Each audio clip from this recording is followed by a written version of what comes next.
Bismillahirrahmanirrahim. Alhamdulillahirabbil alamin. Wassalatu wassalamu ala rasulillah wa ba'd. Allahumma anfa'na bima 'allamtana wa 'allimna ma yanfa'una wa zidna ilman. Assalamualaikum warahmatullahi wabarakatuh.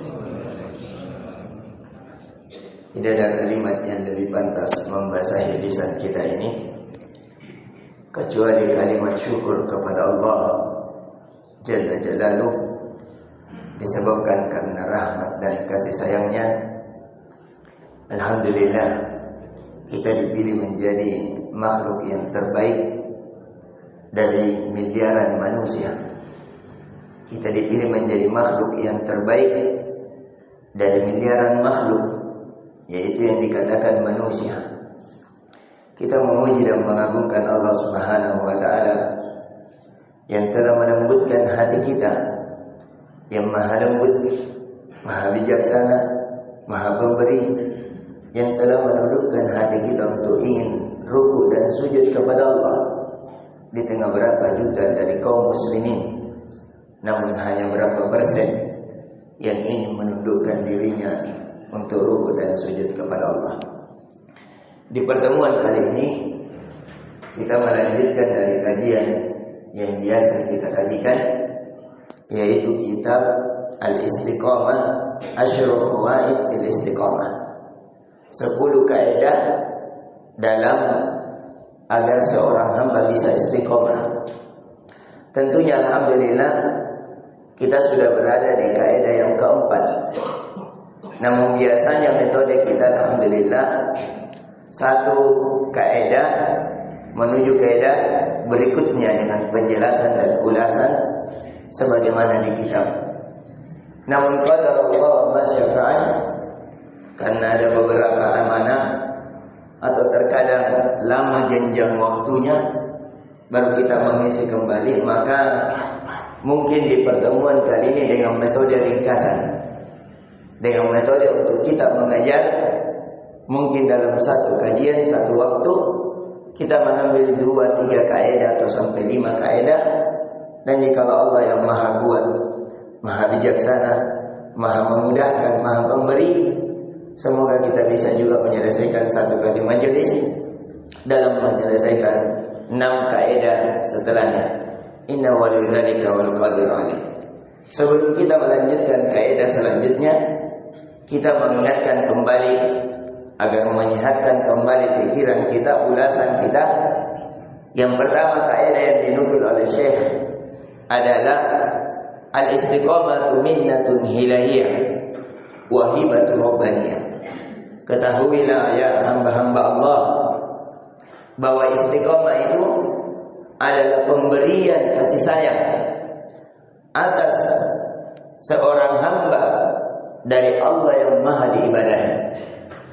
Wahibatun rabbaniyah, dan dia pemberian atas seorang hamba dari Allah yang maha pengatur, Allah maha pemilik, Allah maha yang menguasai.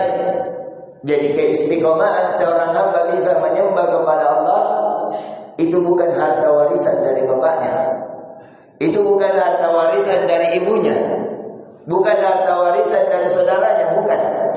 Tapi dia semata-mata pemberian kasih sayang seorang Tuhan kepada hambanya.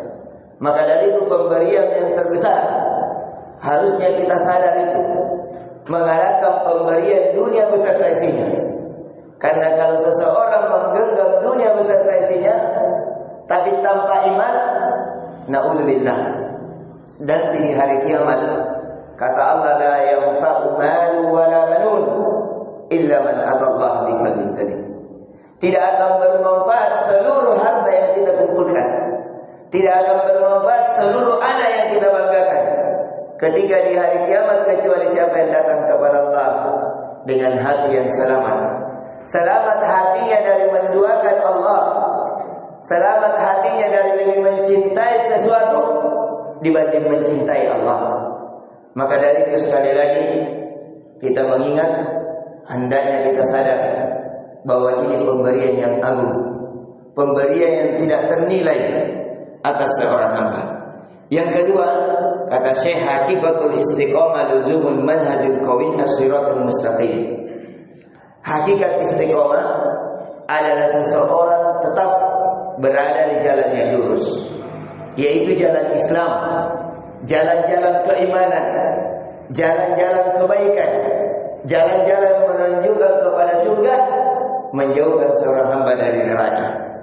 Yang ketiga, kata Syekh, aslul istiqomah istiqomatul qalb, bahwa hakikat istiqomah kata Syekh adalah istiqomahnya hati. Jadi walaupun biasa badan tergelincir pada dosa, tapi kalau hati tidak niatkan itu tidak dihitung. Jadi istiqomah yang diinginkan adalah istiqomahnya hati. Maka dari itu penting kita senantiasa mengasah hati kita. Kita mau sholat harus tata hati kita dulu. Kita sholat untuk siapa? Kepada siapa? Mau apa kita sholat?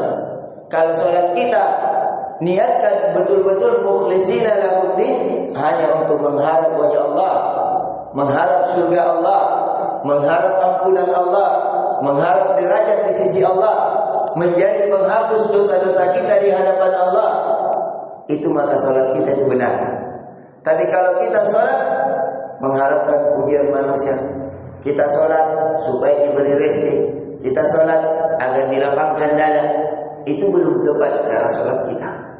Tapi kalau kita mengharapkan apa yang di sisi Allah, ketika kita mengatakan inna sholati, sesungguhnya sholatku, wa nusuki, seluruh ibadahku, wa ma yahya wa mamati lillahi rabbil alamin.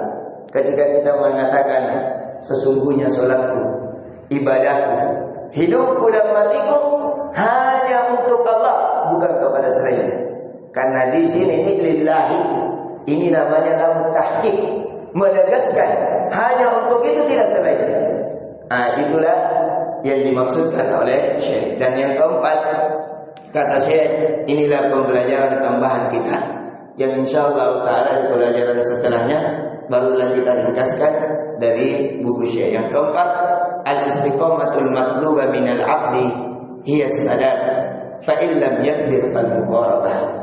Kata Syekh, istiqomah yang diminta, istiqomah yang diinginkan atas hamba adalah seseorang tetap teguh di atas tersebut. Kalau dia tidak mampu, ini tambahannya dari kaidah yang kedua.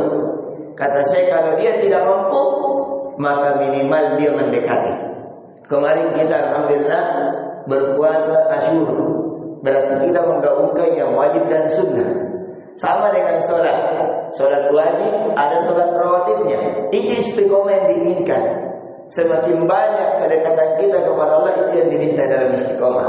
Tapi kalau kita tidak mampu, kata saya, fa'illam yaqdir lahu, kalau dia tidak mampu, fal muqarabah, minimal mendekati, minimal yang wajib-wajib, minimal yang wajib-wajib kita lakukan. Tapi kalau kita mampu melakukan yang wajib dan yang sunnah untuk mendekatkan diri kepada Allah, meninggikan derajat kita, maka itu yang diminta, itu yang diharapkan, itu lebih utama, itu lebih dekat, itu lebih dicintai, itu lebih meninggikan derajat seorang hamba.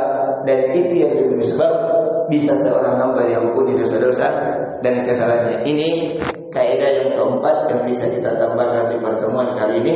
InsyaAllah ta'ala di pertemuan selanjutnya masih ada 6 kaidah. Kita memohon kepada Allah, semoga Allah memberikan kepada kita kemampuan, kekuatan, rezeki agar bisa menyelesaikan kaidah 5-10 dalam 2 pertemuan paling banyak. Innahu waliyyu dzalika wal qadiru alaih. Subhanakallahumma bihamdik, asyhadu an la ilaha illa anta, astaghfiruka wa atubu ilaik. Assalamualaikum warahmatullahi wabarakatuh.